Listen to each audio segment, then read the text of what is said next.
friends, today is International Yoga Day, a day to celebrate this awesome practice that has been there for thousands of years. Think of yoga as a toolbox for your well-being. You can try out different poses called asanas to improve your flexibility. Pranayama or breathing can help you to calm your mind. Meditation teaches us to focus, and this can improve to be a superpower for the students of our age. Yoga isn't just about physical stuff. It's about feeling good inside and out. Anyone can perform yoga. All you need is some more practice and then you can do it easily. So, this International Yoga Day, why not give it a try with your friends and family? Well, you might be surprised by how much you enjoy it. Yoga is a journey, not a race. Take your time and practice it until you get the yoga into your daily routine. You might discover yourself with a long life practice that keeps you healthy and happy.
ಮಡಸಿ ಮುಂದೆ ಕುತ್ಕೊಳ್ಳಿ. ಕೈ ಕಿವಿ ಮೇಲಿಂದ ಹೋಗ್ಬೇಕು, straight. ಕೈ straight ಇದೆ ನೋಡಿ, ಕಿವಿ ಪಕ್ಕದಿಂದ ಇರಬೇಕು. Very good, very good. Straight your hand.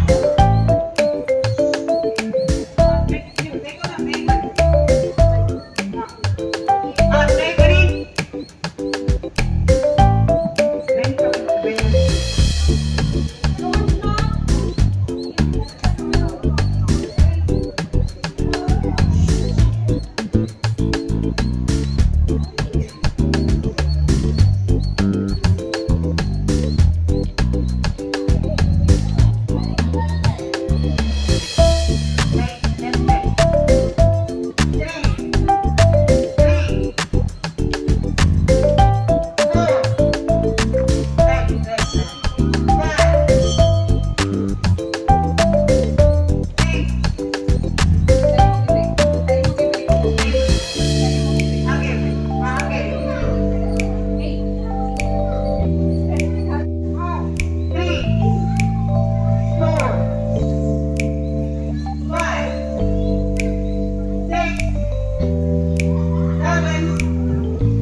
Thank you for